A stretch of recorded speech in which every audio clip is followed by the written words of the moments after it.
शादी कोई छोटी बात होती है? आप एक लड़की हो, आपको अपना घर छोड़ के जाना है किसी और के घर में। ये कोई छोटी बात होती है? दूसरे के घर की गंध दूसरी है, खाना पीना दूसरा है, लोग दूसरे हैं, चेहरे दूसरे हैं, व्यवहार दूसरे हैं, रिश्ते दूसरे हैं, सब अलग है। और आपसे कहा गया आप जाओ उसके घर जाओ, और वहां जाकर भी आप एक एक खास किरदार निभाओगे। वो क्या है कि अब आप यहां पत्नी बनो, बहू बनो।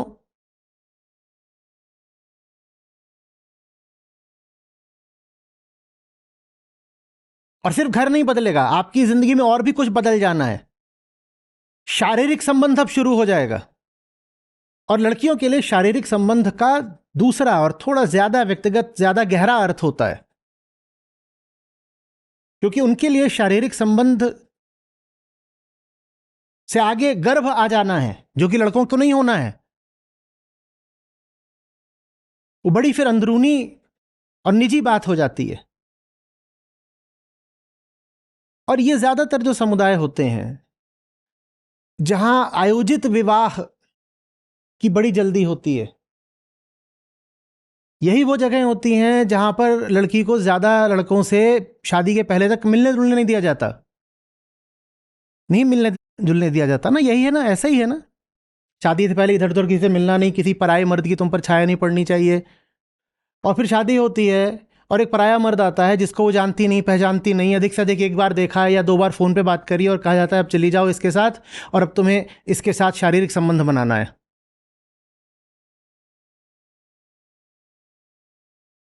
हमें पूछना पड़ेगा खुद से कि किसी लड़की के मन में फिर विद्रोह की आग उठेगी कि नहीं उठेगी? उठेगी कि नहीं उठेगी? और भारत हमारा देश है, यहां की सब लड़कियां भी यहां की बराबर की नागरिक हैं।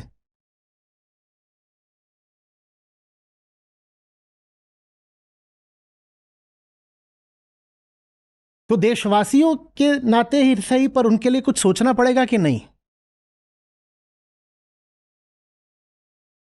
आप कहते तो अब चले जाओ, अब तो शादी हो गई तो प्रेम तो हो ही जाएगा, जब प्रेम हो गया तो संभोग हो ही जाएगा। और ये सब कुछ बिल्कुल जल्दी जल्दी होना है, दिन गिन गिन करके होना है।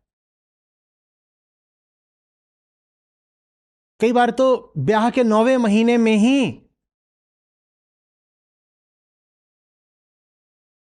बच्चा जन्म जाता है। बड़ा महत्व है हमारे यहां पर सुहागरात का। और किसको तुम धक्का दे रहे हो सुहागरात के लिए? एक बार अपने आप से पूछो तो सही।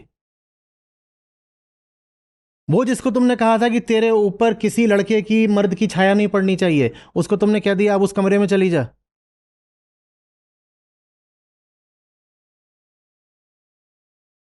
समझ में आ रही बात?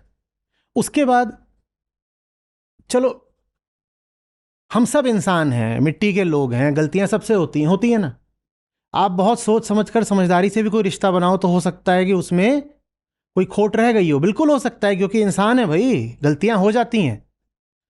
जब गलती हो जाए तो फिर भूल सुधार के लिए हमारे पास कोई व्यवस्था है क्या? कोई है व्यवस्था?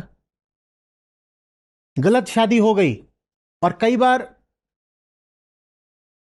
पहले ही महीने में पता चल जाता है गलत शादी हो गई, क्योंकि बड़ा अंतरंग संबंध होता है पति पत्नी का। कई तलों पर उनमें आपस में मेल होना चाहिए, कॉम्पैटिबिलिटी होनी चाहिए, जिसमें शारीरिक भी शामिल है, भावनात्मक भी शामिल है, मानसिक, वैचारिक, बहुत कुछ शामिल है। इतने तलों पर अगर उनमें सामंजस्य है, मेल है, तब तो आप कह सकते हो कि ये दोनों जने अब जिंदगी एक कमरे में बिता सकते हैं। नहीं तो कैसे एक कमरे में रह लोगे दो लोग? और पता चलता है शादी के बाद कि किसी तल पर गड़बड़ हो रही है, हाँ, तो पहला प्रयास तो यही होना चाहिए कि किसी तरह से सुलह हो जाए, किसी तरह से मेल हो जाए, किसी तरह से उनमें सामंजस्य बैठाया जा सके कि ठीक हो जाए। पर ऐसा मेल बैठाने के लिए हमारे पास कोई व्यवस्था है क्या? लड़की किसको जाकर बताए? किसको जाकर बताए? लड़का भी किसको जाकर बताए? बताओ तो। ये सब तो गंदी बातें हैं जिनकी चर्चा की नहीं जानी चाहिए, खासकर लड़की तो बिल्कुल नहीं कर सकती। और अपने घर वालों से कैसे करेगी? अपना घर तो छोड़कर आ गई है, फोन पर कितना बताएगी मां को, क्या बताएगी? बहुत निजी बातें होती हैं, क्या क्या खोलेगी राज। उसको तो धकेल दिया है कि जा पराए घर में, अब वो क्या क्या राज बताए घर को कि अब यहां क्या क्या, और सब कुछ अत्याचार के ही दायरे में नहीं आता है।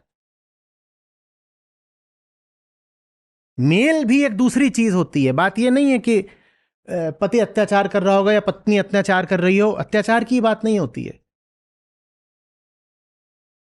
एक हॉस्टल में भी जाकर के दो लोग रहते हैं, वहां पर आपको एक कमरे होते हैं, शेयरिंग रूम्स होते हैं, वहां पर आपसे पूछे बिना आपको रूममेट अलॉट हो जाता है। हो जाता है, आप लोग रहे हो इस तरह से, पूछा नहीं जाता, रूममेट अलॉट हो गया। अब ऐसा नहीं है कि आपका रूममेट कोई दुष्ट व्यक्ति है, लेकिन फिर भी कई बार पहले हफ्ते में या महीने में ही पता चल जाता है कि ये जोड़ी जमेगी नहीं। तो फिर आप दोनों परस्पर बातचीत करके वार्डन के पास चले जाते हो और दरखास्त दे देते हो कि साहब हमारे कमरे बदल दो। तो एक व्यवस्था वहां पर है कि अगर जोड़ी नहीं जमी तो क्या करना है। हमारे पास कोई काउंसलिंग मैकेनिज्म है, समझाने की कोई व्यवस्था है, सुलह की कोई व्यवस्था है। और सुलह अगर हो ही नहीं सकती तो फिर किस तरह से ये दोनों व्यक्ति अलग हो जाएं, इसकी कोई व्यवस्था है। तो आपने तो कह दिया है कि जन्म भर का साथ है, बल्कि 7 जन्म का साथ है, तुम्हें साथ रहना ही है, तो अब अलग होने का फिर एक ही तरीका बचता है।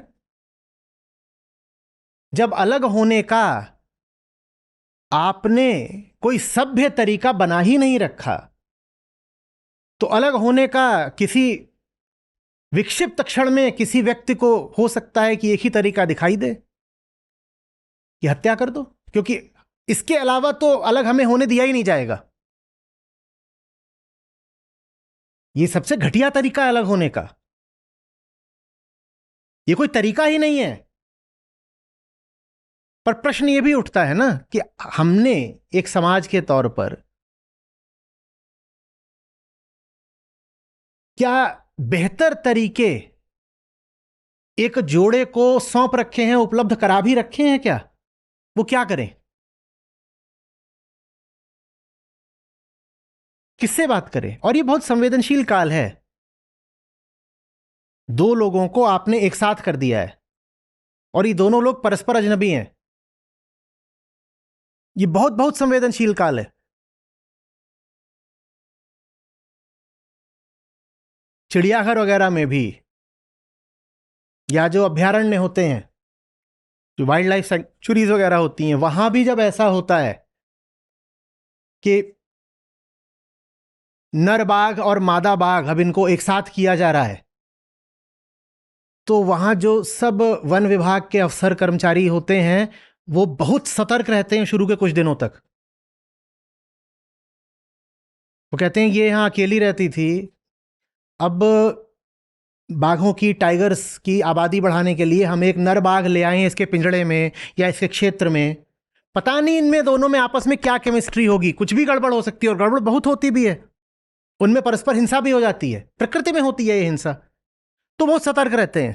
कहते हैं शुरू के कुछ हफ्ते या कुछ महीने बहुत संवेदनशील हैं, सतर्क रहो, देखते रहो, और जहां दिखाई दे कि कुछ गड़बड़ हो रही है कुछ दिनों के लिए इनको अलग करो। फिर उसके तरीके होते हैं, व्यवस्था होती है, उपाय होते हैं कि कैसे क्या करना है। एक समाज के तौर पे हमारे पास कोई तौर तरीका, व्यवस्था, उपाय है? हमने कभी सोचा? या बस हमारा इतना काम है कि लड़के लड़की को पकड़ करके धकेल दो कि अब तुम जाओ, तुम्हारा जोड़ा बन गया, अब तुम गृहस्थी चलाओ।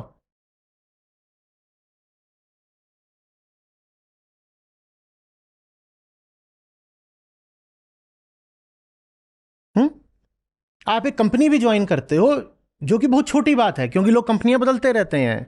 आप एक कंपनी ज्वाइन करते हो, आप एक कॉलेज ज्वाइन करते हो, तो जो लोग नए वहां पर आते हैं उनके लिए वहां पर काउंसलिंग एंड कंसल्टेशन सेल्स होती हैं, क्योंकि पता होता है कि कोई नया अगर आया है, चाहे वो स्टूडेंट हो कि एम्प्लॉई हो, उसको यहाँ पर जमने में समस्याएं आ सकती हैं, क्योंकि हमारे यहाँ की संस्कृति अलग है।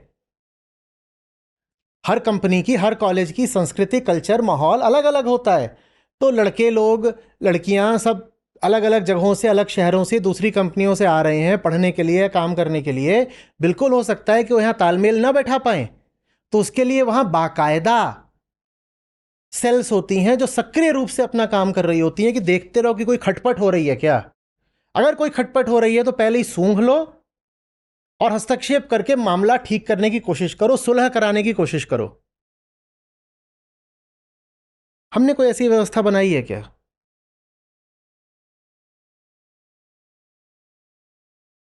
बात समझ में आ रही है?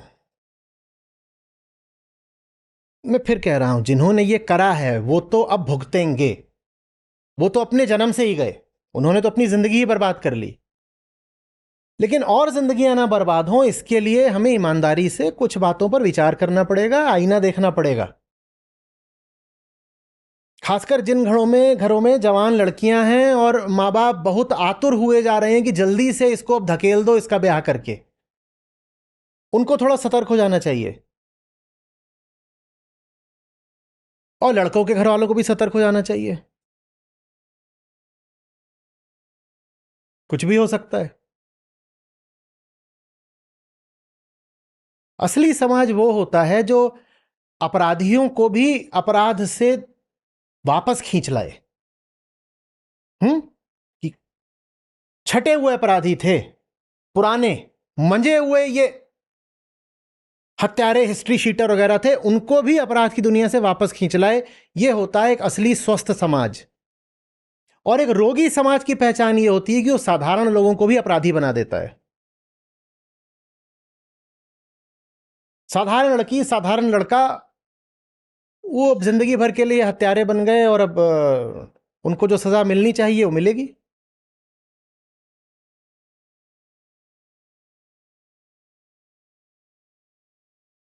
आप कुंडलियां मिला रहे हो। कुंडलियां तो, ये जितने मामले आप गिना रही हैं इनमें भी तो मिलाई गई होंगी कुंडलियां। कुंडली मत मिलाओ भाई, दिलों को मिलने दो। पर जैसे ही मैं बोलता हूं दिलों को मिलने दो, हमारे लोकधर्मी समाज की बुनियाद कांपने लग जाती है कि अरे अरे अरे, ये इसने कैसी बात कर दी, ये कोई आचार्य है, ये दुराचार्य है, देखो ये कैसी गंदी बातें कर रहा है कि दिलों को मिलने दो। अच्छा, तुम जिस्मों को मिला देते हो बिना दिलों को मिलाए, तुम अश्लील नहीं हो? तुम अश्लील नहीं हो? और जहां तुम शरीरों को मिलाने का आयोजन कर रहे हो बिना ये देखे कि हृदय मिले हैं कि नहीं, बताओ वो धर्म है कि अधर्म है? न बंधो न बांधो।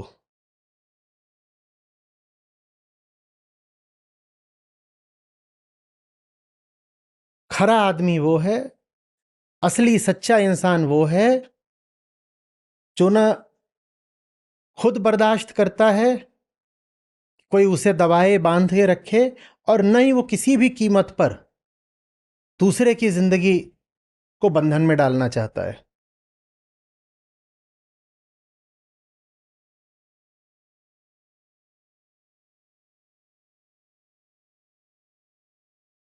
आ रही है बात समझ में?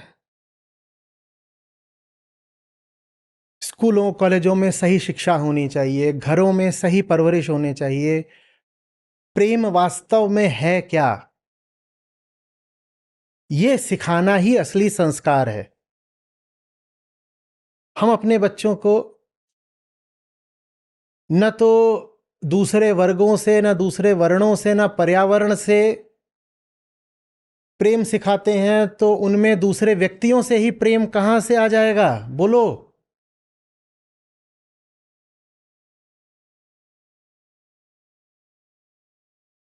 ये सब जो 15 से 25 साल के लोग हैं, 15 से 25 साल में पिछले भारत में तो नफरत ही नफरत का इन्होंने माहौल देखा है।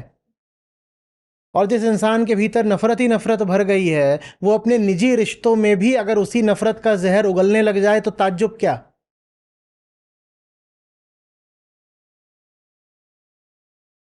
बोलो। कोई गहरा आदमी, कोई सुलझा आदमी, कोई प्रेमपूर्ण व्यक्ति तो हत्या करेगा नहीं ना, कि करेगा? और जो आप लोग यहां पर जो पुरुष वर्ग बैठा है, बहुत सारे कुंवारे बैठे हैं शादी के लिए लालायित, वो भी सावधान हो जाएं। सिर्फ इसलिए कि लड़की का बाप लड़की का हाथ तुम्हारे हाथ में देने को तैयार है, हाथ में ले मत लेना। और ना उतना ही परिचय काफी होता है कि हाँ हाँ अब छोरा छोरी छत पे जाकर के 5 मिनट के लिए आपस में बात करेंगे, और उससे आगे पूछ रहे हो, हैं जी तो जी आपने जी बीकॉम किया जी, और भी बहुत कुछ होता है। समझ में आ रही है बात?